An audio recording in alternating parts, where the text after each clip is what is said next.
Today on Monkey Life. Fears for chimp Gypsy as he undergoes a series of tests following a bout of poor health. Spleen that looks grossly abnormal to me, and I would worry about some sort of growth or changes there. Dodger the capuchin meets some new ladies and is an instant hit. Oh, you got 3 of them. And sunflower stalks prove an electrifying experience for alpha male Bart.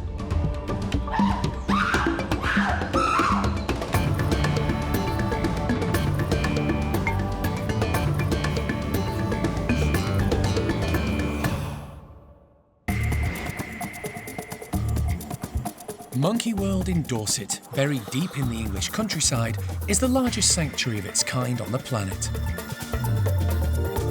The team, led by Dr. Alison Cronin, rescue and rehabilitate abused and unwanted primates from all over the world. I'm shocked. This animal is living in fear of its life at all times. The park provides a home for more than 260 primates from 25 different species.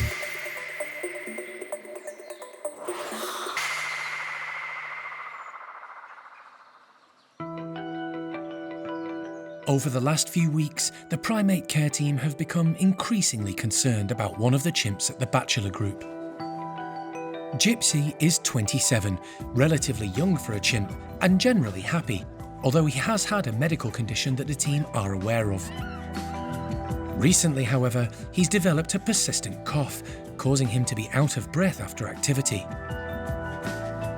The team have called in wildlife vet Nick Masters to check him over under anaesthetic, in the hope of ruling out anything serious. So he's new to me. Saffron showed me some photos of how he gets these little, what we call sort of petechial hemorrhages, sort of on his tongue and his lips sometimes where he bleeds.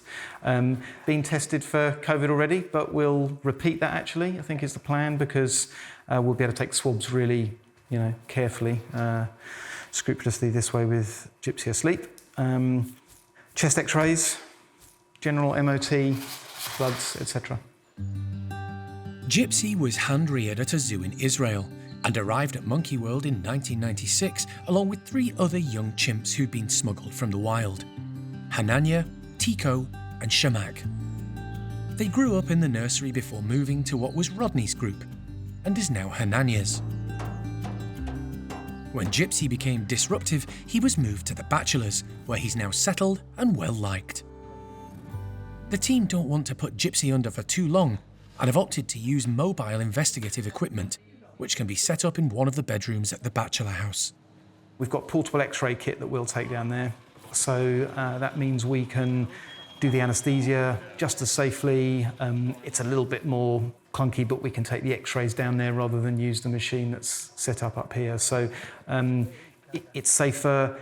We don't need to extend the anaesthesia for as long because we don't have the journey time to get here and back again. We're minimising risk to people. And by reducing the anaesthetic time, we're minimising risk to the animal as well. So lots of good reasons to do it there. Whenever possible, the team prefer to administer anaesthetic by hand injection. But today, Gypsy is not playing ball. Despite having a pre-med to make him drowsy, the chimp isn't letting Sean anywhere near him. As soon as I got the needle in my pouch, he just shot straight up and he's too awake now. Not going to happen. I OK. don't think we're gonna hand him Can I have a in. look at where he is so I can see Yeah, in terms of darting how hard it's going to be? They're going to have to resort to Plan B, using a dart, which is more stressful for all concerned. We're not going to be able to hand inject him, so I'm just going to put what was in this syringe to be hand injected into a dart instead. Anyone coming with me, or I'm going on my own? Oh, doesn't bother me either way. Come and make sure I've got the right chimp.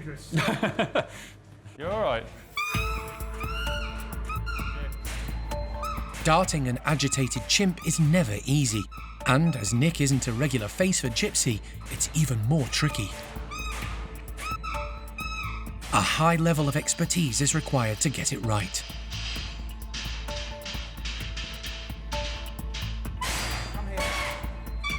Sean and Jeremy distract him while Nick takes the shot.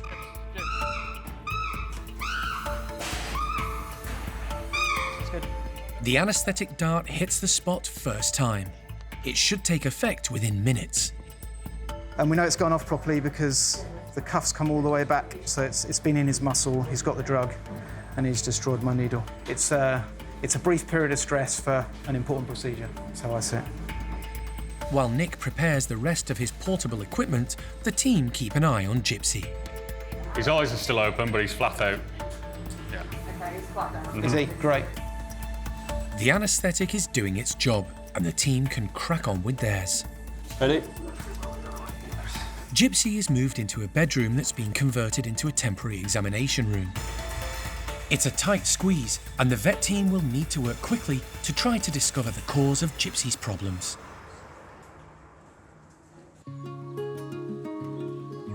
The days are getting shorter, and winter is on its way. But at Bart's enclosure, the primate care team are doing their best to overcome the dreary weather and brighten up the chimp's day. More than 250 sunflowers have been harvested from a local farm, and many of them are being distributed around the enclosure. With only 16 members in Bart's troop, they're going to have a field day. Some of the chimps have already cottoned on and are watching from the tunnels. They've never had whole sunflowers before, so the crop should create plenty of interest and keep them occupied throughout the day.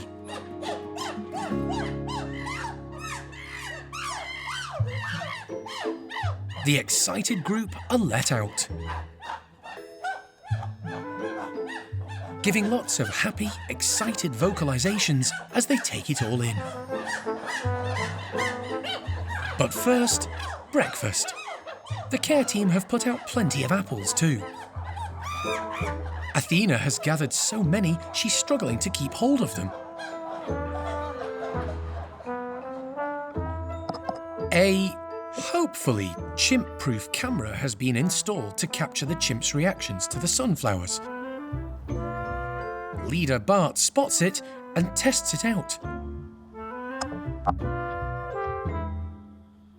Pretty chimp-proof then. It survives a good thumping. Once they've had their fill of apples, attention turns to the sunflowers. One of the park's original chimps, Buster, is the first to grab a handful. Bixer hedges her bets, chomping on the apples, having already secured a sunflower stalk. She's the oldest chimp at the park, and although she's slipped down the rankings, she's still formidable. One of the youngest chimps is Toprish. She arrived 4 years ago from the black market trade, via a zoo in Turkey, and is now fully integrated, and one of Bart's favourite ladies. She gives the sunflowers a once-over, not sure what to make of them. Many of the others are less daunted and are busy tucking in. The chimps often have sunflower seeds as part of their diet, but they're used to foraging for them in scatter feeds or finding them hidden inside bottles and other containers. They've never come across whole sunflower heads containing hundreds of seeds which need to be picked out. Chatter demonstrates how it's done, plucking out the seeds with her lips and teeth. In the wild, food sources often don't look appetizing and require a lot of work for a small reward. The seeds are full of minerals and nutrients, which can help lower blood pressure and cholesterol. The whole group have come together to enjoy this fiddly but high-calorie snack. They're not the only ones benefiting from the bounty of sunflowers. Brian's small troop are also tucking in. As are the orangutans at Twan's, although little Hujan is more interested in playing with a stalk.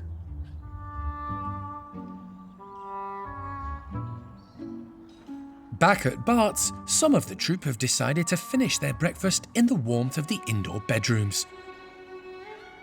2 large stalks clutched in his mouth, Bart decides to join them. The stalk clips the electric fence, giving him a harmless but unexpected jolt. Cindy investigates what all the fuss is about, but taking no chances and still hanging on to his stalks, Bart uses another, wider entrance to go indoors.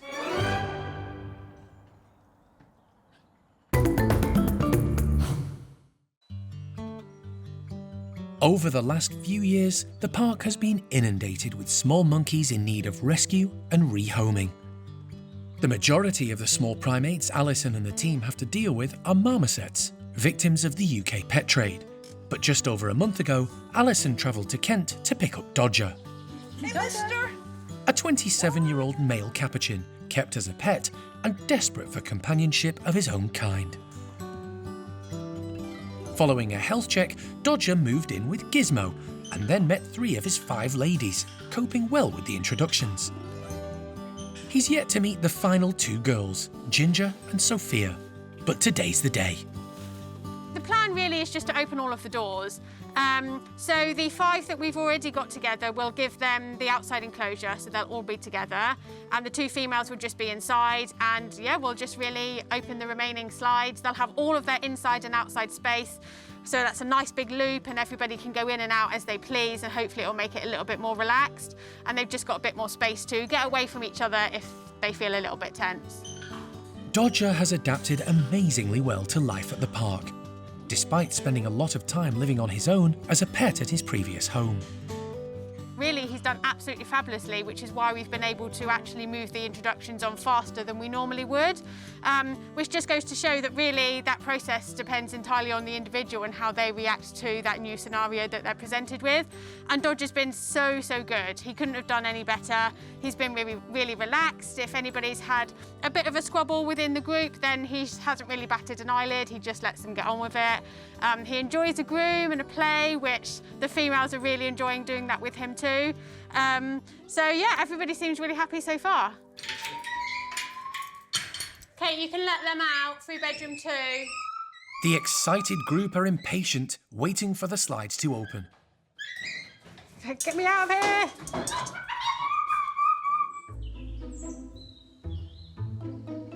Female capuchins don't always love a new male, but Dodger is an immediate hit. The girls are smitten, giving him lots of attention. The other male in the group, Gizmo, doesn't always display the social skills needed to communicate with the females.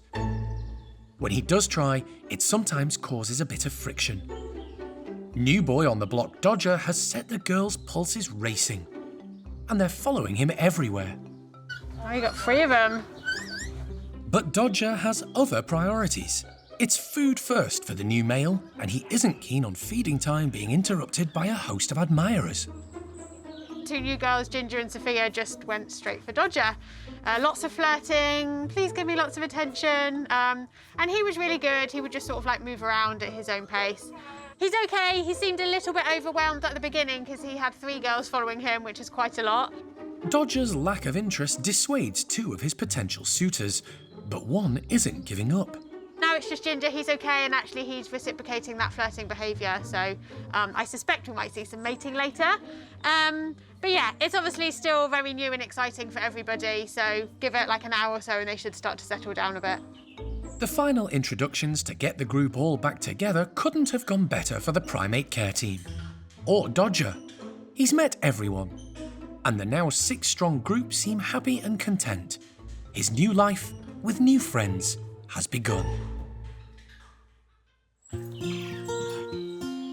It's an exciting day for Enzo's group of woolly monkeys. Their new house is almost ready for them to move into after months of planning and building work.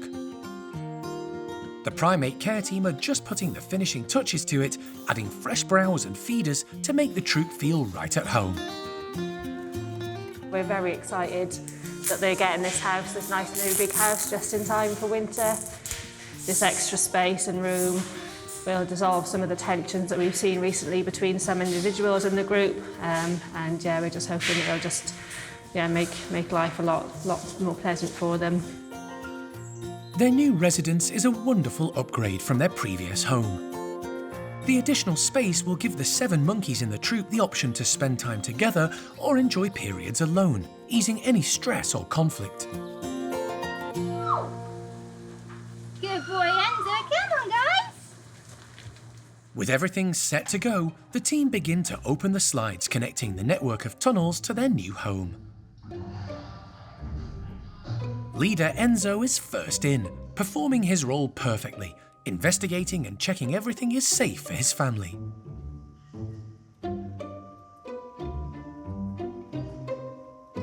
Pakaya is close behind. She's an extremely confident female, and very little phases her. She's so excited to check everything out, she's left 13-month-old daughter Esmeralda behind in the bedrooms. Despite all the excited trills and calls coming from inside, Isla, Oriana and Enya still hang back outside in the caged enclosure. Enya! Here! You coming in? With encouragement from the primate care team, they move cautiously through the tunnels towards the new house. There's Isla. Good girl. It's not long before everyone is in the new large playroom, exploring and chattering away happily.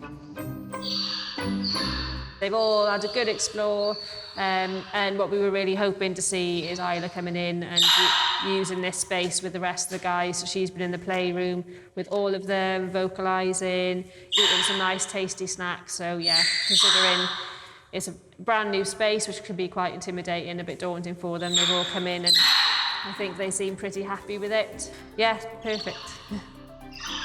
Esme and her big sister Enya are thoroughly enjoying the large space, playing excitedly together. In fact, there's lots of joyful noise from the whole troop. What a fantastic noise. It's all sort of happy noises and trills and everybody making contact calls. It's really beautiful. They are such gorgeous primates. And, you know, when you get the enclosures and houses right, it just shows that they are able to show off their beauty even more. How they call, how they communicate with each other, how they move about the enclosure. It's just fantastic and really nice to see. It's good for their health. It allows people to see them at their best. So fingers crossed for a long and happy future. The Woolies are making the most of the new space, coming and going as they please. It's been a hugely successful start to life in their new home.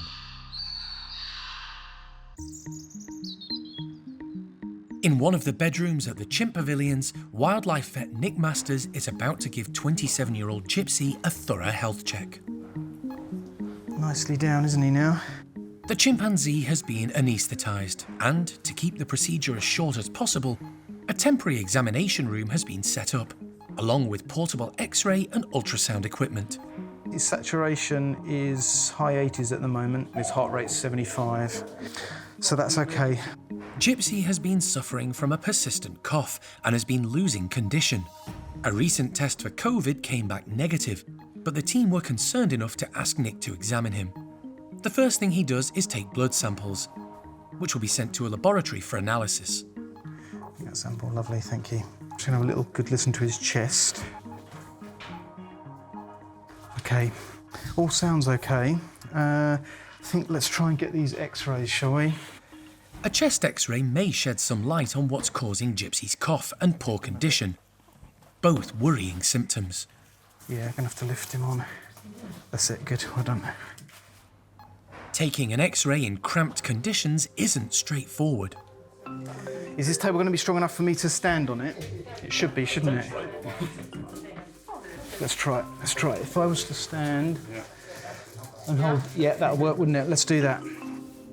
It's a bit of a balancing act, but Nick and vet nurse Saffron managed to take a number of X-rays of Gypsy's chest. Okay, let's try that. Yeah, happy? That's a chest. That's a chest. That is concerning. No, that doesn't look very nice at all, does it? Okay. The results are worrying. We should have a nice cardiac silhouette here, but instead we've got this very mottled appearance. It's not normal, and I worry that he's got either some sort of pneumonia or masses in his chest. An ultrasound may provide more information. This is not normal. No. It's definitely not normal, and it's not gut. It's either liver or spleen. It's not the kind of news the primate care team were hoping for. Is that something that could be corrected surgically? Not sure. It looks like a sort of grossly abnormal organ to me. Right. Certainly not. He's eating all right, is he? On the stuff he likes, he will eat a lot of, and he does get a lot of extras as well, like peanut butter porridge, Yep. plenty of fruit, but yeah. Oh, yeah, yeah.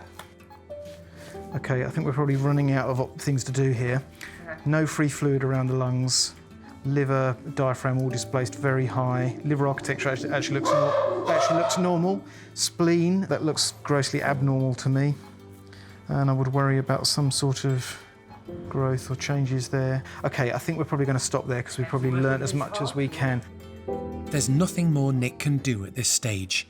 The team carefully move Gypsy into a nearby bedroom to recover from the anaesthetic. As they wait anxiously for him to come round, Nick gives the team a summary of what he's found. His whole thorax is quite small. His abdominal organs are all sort of pushing right up into the diaphragm.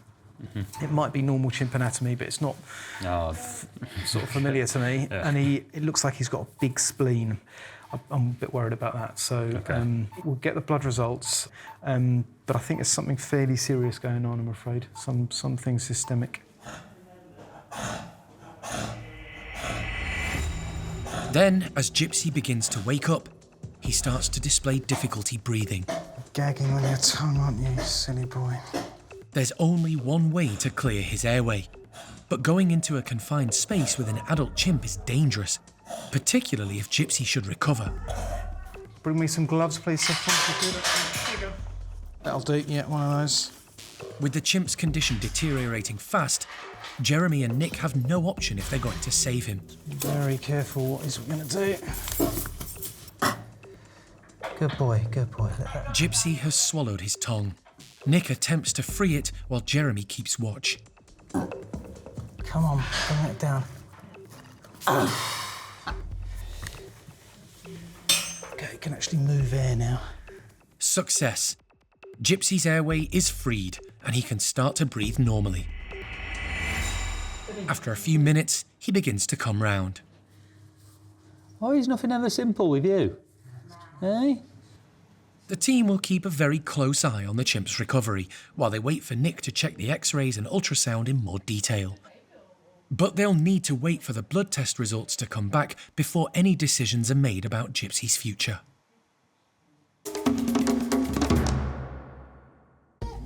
Next time on Monkey Life. A health check for newly rescued Tama in Red raises cause for concern. There's been some sort of traumatic incident that's just slightly dislocated her knee. And a sticky treat of porridge and cranberries for the chimps.